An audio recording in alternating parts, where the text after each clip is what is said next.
नमस्कार।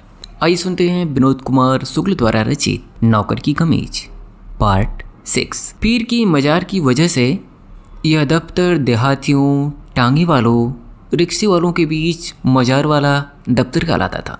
बाबूजी का दफ्तर कहने से भी लोग समझ जाते थे। प्रत्येक शुक्रवार को यहाँ देर रात तक कव्वाली होती थी। बरसात में कव्वाली गाने वाले 4-5 लोग होते और सुनने वाले भी 2-4 लोग होते।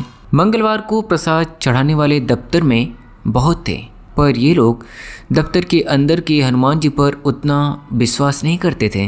केवल दफ्तर खोलने वाला चपरासी हाल खोलते ही आग जलाने वाली जगह में रखे हनुमान जी को प्रणाम करता था। पर जहाँ दफ्तर हो वहाँ हनुमान जी की मूर्ति पर किसी की नज़र नहीं जाती थी।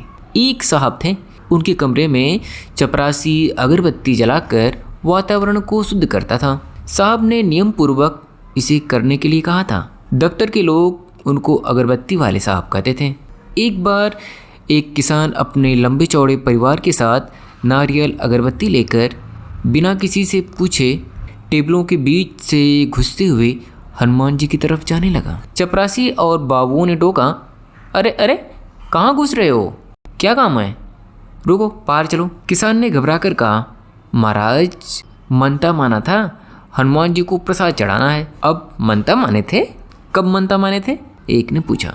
पिछले साल मालिक, जब तकाबी लेने आया था। उसके पूरे परिवार के लोग घबरा गए थे। क्या माने थे? हम लोग फसल अच्छी हो यही माने थे मालिक। क्या चढ़ाओगे? आधा किलो पेड़ा है, अच्छी फसल हुई। चना, अलसी, लाखड़ी अच्छी थी। जल्दी प्रसाद चढ़ाकर भाग जाओ, यह दफ्तर है। अब दोबारा यहाँ प्रसाद चढ़ाने मत आना, समझे? बाबू लोग ने कुर्सी टेबल सरका कर उसके लिए जगह बनाई।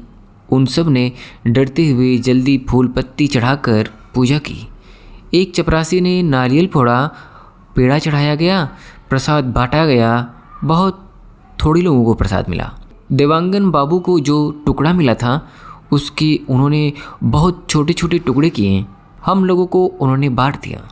एक चुटकी भर पेड़े का टुकड़ा मुझे भी मिला था। कई दिनों बाद साहब को यह घटना मालूम हुई। वहाँ बैठने वाले बाबू को बहुत डांट पड़ी। साहब ने हनुमान जी की मूर्ति को हटाकर कंपाउंडर में कहीं अच्छी जगह रखने के लिए कहा, पर यह काम किसी ने नहीं किया। टेबल पर बिछाने वाली एक फटी चादर उसके ऊपर टांग दी गई ताकि आते जाते लोगों की नज़र उस पर न पड़े। पीर के नाम से एक कमरा खाली है, यह बात साहब को मालूम थी। काम चल रहा था, इसलिए उस कमरे की कोई ज़रूरत मालूम नहीं हुई। बाद में जगह की बहुत दिक्कत होने लगी थी। छोटा होने के बावजूद उस कमरे में 4 टेबलें आ सकते थे। जिन लोगों को बैठने में दिक्कत हो रही थी उन सब ने वहाँ बैठने से इनकार कर दिया। बंगले वाले दफ्तर में 8 मुसलमान कर्मचारी थे। इत्तेफाक से ये लोग अलग अलग सेक्शन में थे। एक को छोड़ ये सब लोग उस कमरे में बैठने के लिए तैयार थे। दूसरे बहुत से लोग भी वहाँ बैठने के लिए तैयार थे। मुझे लोगों का उस कमरे में न बैठने का कारण समझ में नहीं आ रहा था। गौराहा बाबू तैयार नहीं थे। गौराहा बाबू, आप तैयार क्यों नहीं हैं? मैंने पूछा। वहाँ बैठने के लिए बिल्कुल शुद्ध होना चाहिए। कभी कभी तो मैं नहा भी नहीं पाता। कपड़े 4-5 दिन बाद बदलता हूँ। उल्टा सीधा हो जाए डर लगता है। इस दृष्टि से हम लोगों ने नहीं सोचा था। साहब ने बाजू वाले कमरे की अलमारी रैक उठवाकर पीर के कमरे में रखवा दिए। उससे बाजू के कमरे में जो जगह खाली हुई वहाँ कुर्सी टेबलें रखवा दिए गए। पहले पीर के कमरे में किसी का आना जाना नहीं होता था। फाइल की अलमारी रैक होने से बाबू चपरासी लोग उस कमरे में आने जाने लगे। मांगू ने आकर बहुत धीरे से मेरे कान में कहा, बूंद बूंद पानी गिर रहा है। मैंने भी धीरे से उससे कहा, जब धूप निकले तब बतलाना। जब मांगू चला गया तब देवांगन बाबू ने मुझसे पूछा, मांगू क्या कह रहा था? कुछ नहीं, मैंने कहा। देवांगन बाबू का इस तरह से पूछना मुझे अच्छा नहीं लगा। साहब का कोई संदेश है क्या? नहीं, मैंने कहा। आप भी बात छुपाने लगे। देवांगन बाबू के चेहरे पर तनाव था। बड़े बाबू देवांगन बाबू की बात सुनकर बहुत खुश लगे, इसलिए मुझे चिढ़ लगी। मैंने कहा, आपकी बात मुझे अच्छी नहीं लगी। आप मुझे अभी तक नहीं समझ पाए। नौकरी में समझने के लिए कुछ रहता नहीं है। कुछ लोग इसलिए नहीं समझते कि उनके लिए कठिन है, और कुछ लोगों के लिए समझने के लिए कुछ है ही नहीं। मेरे लिए कठिन है। आप मुझे किसी तरह का नासमझ समझते हैं। मैं आपको बहुत होशियार समझता हूँ। मुझे लगा देवांगन बाबू की यही असलियत है। छोड़ो, कौन सी बात लेकर बैठ गए, गौराहा बाबू ने कहा। मैंने गौराहा बाबू से कहा, जितनी बुराई है वह केवल इसलिए है कि कुछ बातें छुपाई नहीं जाती, और अच्छाइयाँ इसलिए है कि कुछ बातें छुपा ली जाती हैं। मैंने फिर कहा, मेरे लिए ये छुपाना और दिखाना वैसा ही है जैसा एक आधी खुली अलमारी है। दरअसल मैं कुछ नहीं छिपाता। एक गिलास है जो आधा भरा है और वही आधा खाली है। बड़े बाबू ने जोर से टेबल ठोकते हुए कहा। सब अपने अपने काम में लग गए। महगू फिर आया। आकर मेरे कान में धीरे से कहा, बूंद बूंद पानी गिरना बंद हो गया। वह जाने लगा। मैंने उससे रुकने के लिए कहा, जो तुमने अभी मेरे कान में कहा है उसे यहाँ जोर से सबके सामने कहो। यह सुन बड़े बाबू लोहे की अलमारी खोलते खोलते धप से कुर्सी पर बैठ गए। मांगू मेरी बात सुनकर कुछ भी न समझ पाने के कारण हंसने लगा। मांगू के इक्का दुक्का दांत ही बचे होंगे। बहुत छोटे छोटे बाल रखता था, बहुत दुबला और करीब 50 साल का होगा। जब वह हंसता तो उसकी जीभ हिलती दिखती थी। हंसने की बात नहीं है, यह दफ्तर है, सबको शक होता है। जोर से कहो। डपटते हुए मैंने मांगू से कहा, मुझे यह पसंद नहीं कि कोई मेरे ऊपर शक करे। देवांगन बाबू की तरफ देखते हुए मैंने कहा, बूंद बूंद पानी गिरना बंद हो गया है, सब सुन ले। इतनी जोर से मांगू ने कहा, परंतु मांगू का चेहरा मेरी तरफ था। देवांगन बाबू, आपने सुन लिया? मैंने पूछा। हाँ, देवांगन बाबू ने उदास होकर कहा। मांगू, इसके पहले जो बात तुमने मेरे कान में कही थी वह भी जोर से सबके सामने बोल दो। ठहरो, देवांगन बाबू की तरफ होकर बोलो। मांगू घूमकर देवांगन बाबू की तरफ हो गया। बूंद बूंद पानी गिर रहा है, उसने जोर से कहा। फिर बड़बड़ाते हुए बाहर चला गया। खिड़की से मैं रात को देख रहा था। चंद्रमा का इतना उजाला आ रहा था कि मैं अपनी हथेली की रेखाओं को देख सकता था। नींद नहीं आ रही थी। पंदी को मैंने जगाया। मुझे नींद नहीं आ रही है। उजाली रात है, परसों पूर्णिमा है, हाथ पैर दबा दें, उसने पूछा। आधी रात को यदि धूप निकल आए तो कैसा लगेगा? मैं समझूंगी सुबह हो गई, सभी यही समझेंगे, उसने कहा। पर डॉक्टर असलियत जान जाएंगे कि आधी रात को धूप निकली है। पत्नी चुप रही। शायद उसे नींद आने लगी थी। रात बहुत अच्छी लग रही है, घूमने का मन हो रहा है। मैंने पत्नी को हिलाकर जगाते हुए कहा, चलो उठो, टहलेंगे। आंगन में टहलते हुए मैं पाटे से टकरा गया। पाटी बीच में रख दिया, किनारे रखना था। मैं अपने अंगूठी को सलाने लगा। जोर से लग गई, उसने पूछा। नहीं, मैंने कहा। आंगन ईंटों से पक्का बना दिया गया था। सामने के इस खुले हुए हिस्से को हम लोग आंगन कहते थे।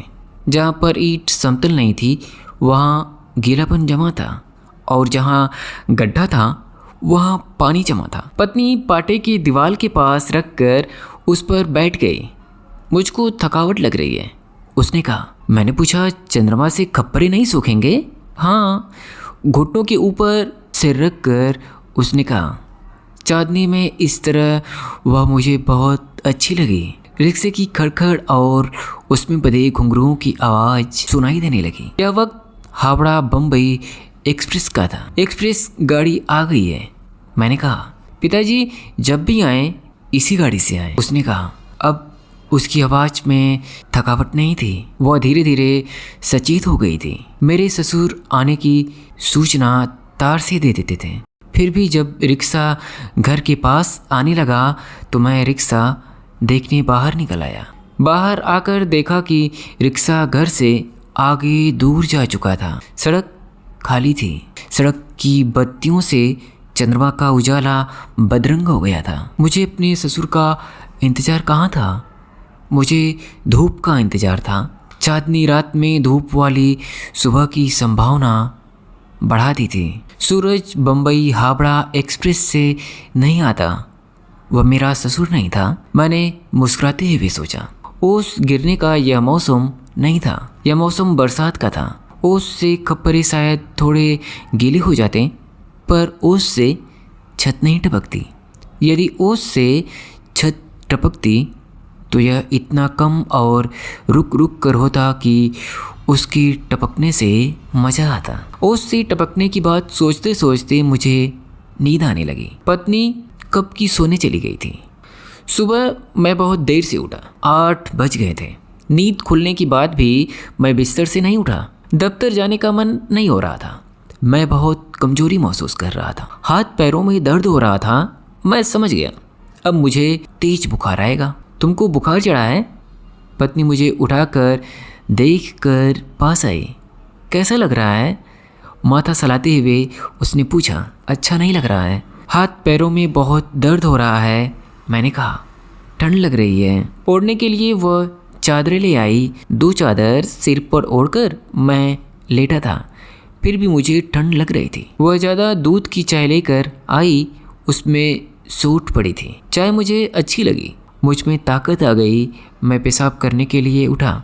धूप निकल आई थी। पिछले दरवाजे से टिक कर मैं धूप में बैठ गया। चादर भी ओढ़े हुए था।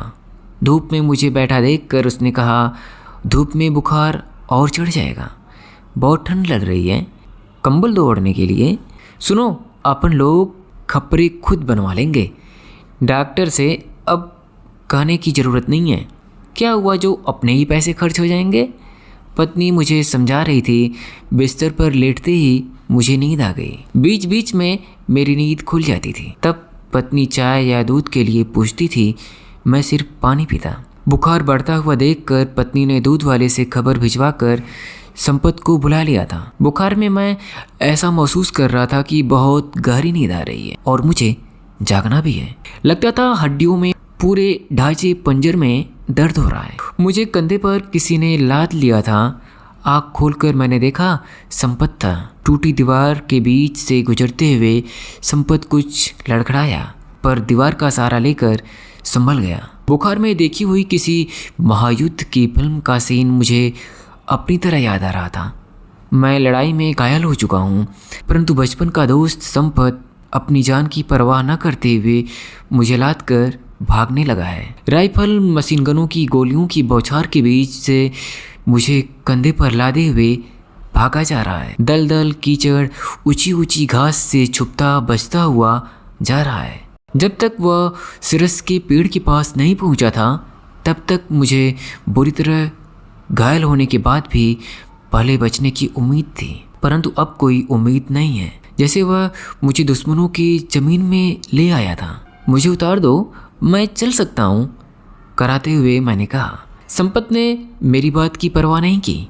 मैं गिड़गिड़ाने लगा, इस डॉक्टर के पास मुझे मत ले चलो, यह मुझे मार डालेगा। पैर पड़ता हूँ, किसी और के पास ले चलो, मुझे बचा लो। मैं उसकी कंधे से उतरने की कोशिश करने लगा, पर वह रुकने और जवाब देने का नाम नहीं ले रहा था। मैं हिचकियाँ ले लेकर दबी आवाज़ में रोने लगा, फिर शांत हो गया। बरामदे की बेंच पर बगीचे की तरफ करवट लिए मुझे लिटाया गया था। मैं घूमकर दीवार की तरफ हो गया। दीवार में मेरे चेहरे के पास पेंसिल से अंग्रेजी का ए लिखा था। उस अंग्रेजी के ए को देखता हुआ मैं सोचने लगा कि मैं फंस गया। डॉक्टर मेरा इलाज कर मेरे शिष्टाचार और संकोच को आकार देकर मुझे बहुत निरीह और दयनीय आदमी बना देगा। मैं इतने बड़े डॉक्टर के इलाज की लायक मरीज नहीं था। लेटे लेटे जब मैंने आँख खोली तो डॉक्टर को देखकर लगा वह ज़मीन से छत तक ऊंचा है। मैंने ताड़ के पेड़ को बरगद की तरह मोटा सोचा। उनका चेहरा मुझे जांचते हुए मेरे पास झुका हुआ था। मैंने उनके नकली जबड़े की कड़कड़ आवाज़ साफ साफ सुनी। उनके मुंह से कीमती तंबाकू की खुशबू आ रही थी। डॉक्टर के पीछे मैंने अधेड़ व्यापारी को देखा। उसके कंधे पर अंगोछा रखा था। मेरी नज़र जैसे ही उससे मिली, वह अंगोछे से हवा करने लगा। डॉक्टर मुझे सुई लगाना चाहता था। उसके लिए मेरे मन में बहुत आदर का भाव था। जब मैंने उसे सुई लिए हुए देखा तो मेरा सारा आदर खत्म हो गया। वह मुझे बहुत रद्दी और घिनौना आदमी लगा।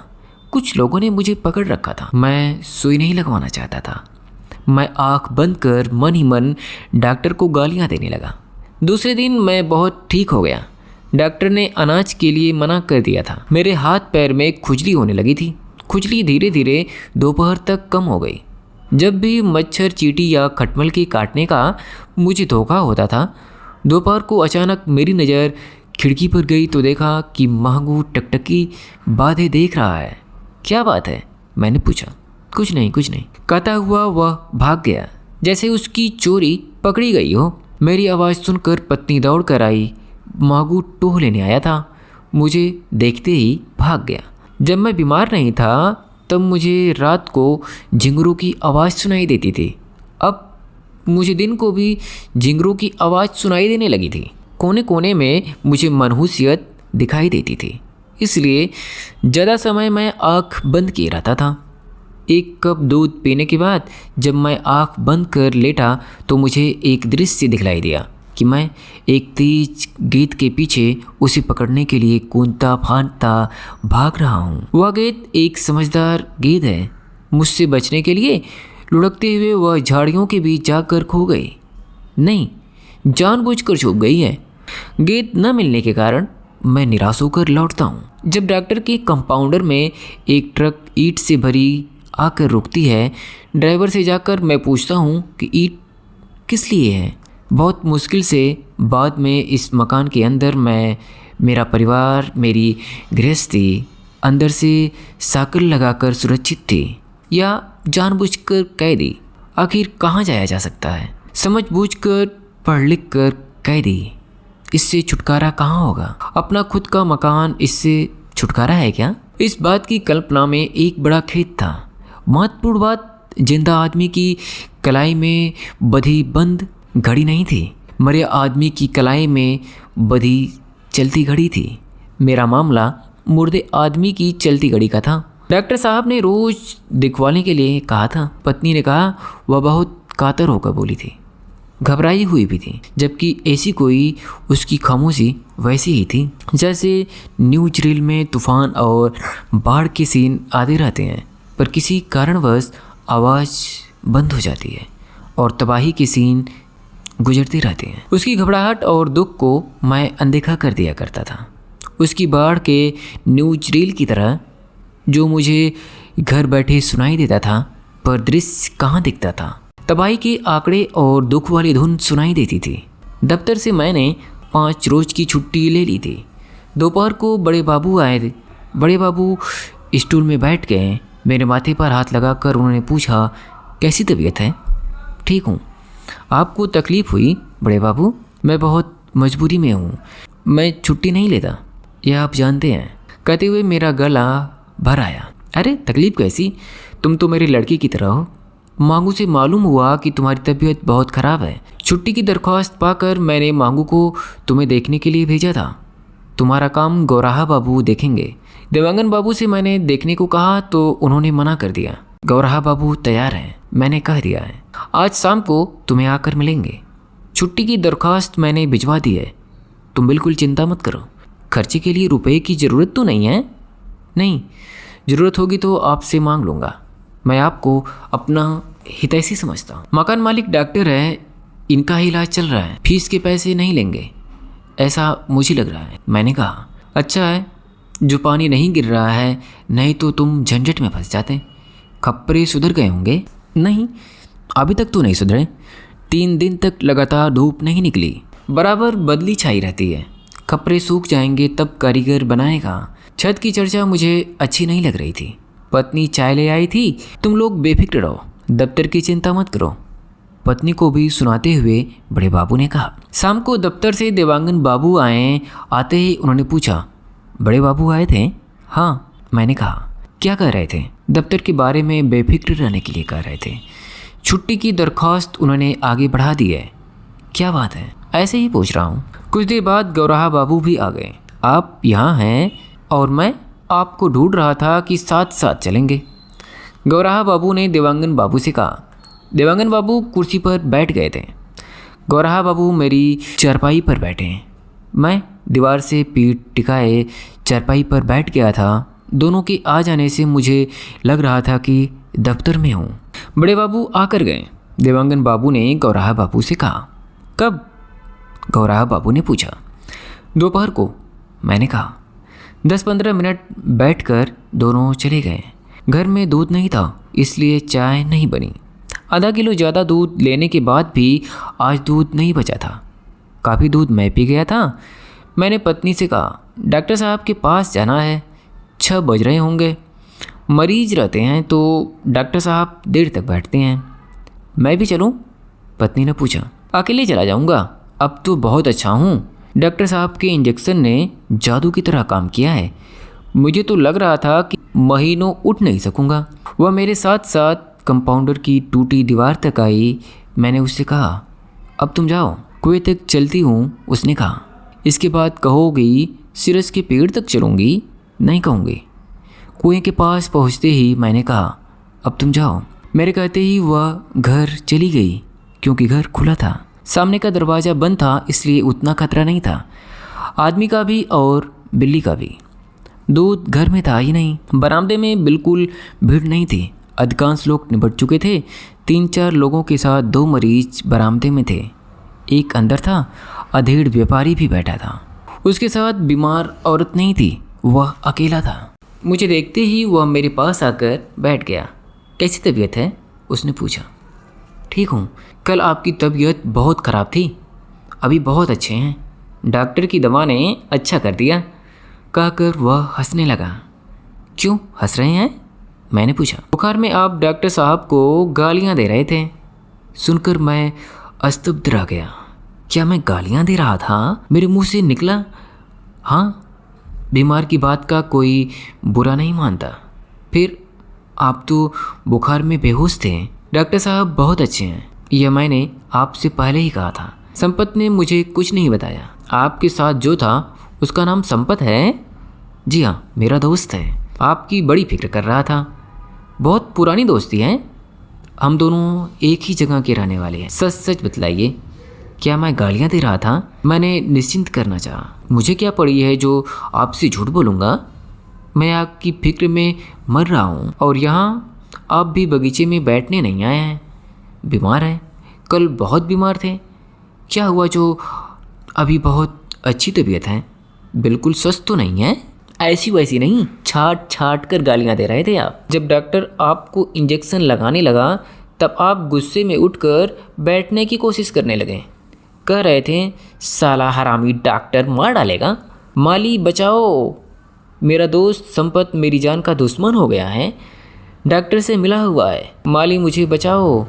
तब मैंने और आपके दोस्त ने आपको पकड़ रखा था। माली तो सचमुच दौड़ता हुआ आ गया था। मुझे समझ में नहीं आता कि आपने माली से बचाने की उम्मीद क्यों की थी। जब डॉक्टर ने आपको इंजेक्शन लगाया तब तो आप बहुत गंदी गंदी गालियाँ देने लगे थे। डॉक्टर ने आपकी बात का बुरा नहीं माना। आपका दोस्त बार बार उनसे माफ़ी मांग रहा था। डॉक्टर ने कुछ नहीं कहा, बस इतना कहा कि अनाज अभी मत देना और रोज़ जांच के लिए ले आना। अच्छा होता कि आप मेरा नाम बचाने के लिए लेते। मुझे आपने अपना नाम नहीं बतलाया था। हम लोग बहुत धीरे धीरे बात कर रहे थे। दिन के बीतने का उजाला और रात के आने का अंधेरा मिला हुआ था। बरामदे की बत्ती चौकीदार आकर जला गया। मैं बहुत शर्मिंदा और पछताया हुआ अपनी सारी बीमारी भूलकर डॉक्टर साहब से माफ़ी मांगने की सोच रहा था। तब कितना असभ्य, बदमाश और गुंडा लग रहा होऊंगा। पता नहीं यह सब कैसे हुआ। मैं डॉक्टर साहब से माफ़ी मांग लूँगा, यह ठीक रहेगा। वे आपको ज़रूर माफ़ कर देंगे। सरकारी डॉक्टर आपको कभी माफ़ नहीं करता। वहाँ मरीज डॉक्टर की उपेक्षा से जब मर जाता है, बीमारी से नहीं मरता। तब डॉक्टर के नाराज़ होने पर मरीज की क्या हालत होती होगी, ये आप सोचिए। लेटने की इच्छा हो रही है, चक्कर आ रहा है, मैंने कहा। वह सरक कर बेंच के किनारे हो गया। आँख बंद कर लेटते ही मुझे आराम आया। आँख बंद करने से लगा कि मैं वातावरण में बच गया हूँ। शेर को सामने देखकर आँख बंद कर मैं अपने को बचाना चाहता था। मैं बेहोश होने की उस स्थिति में बचना चाहता था जिसमें डॉक्टर साहब को मैंने गंदी गंदी गालियाँ दी थी। मुझे डॉक्टर साहब ने एक इंजेक्शन और लगाया।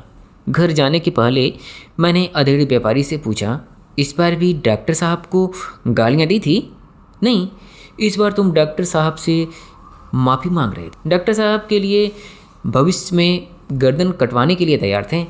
इंजेक्शन लगवाने के लिए तुम हाथ खुद आगे बढ़ा दिया था। मुझे कुछ याद नहीं है, मैंने कहा। फिर भी मुझे अच्छा लग रहा था कि मैंने कोई गंदी हरकत नहीं की। अच्छा लगने का कारण इंजेक्शन का तुरंत असर भी हो सकता था।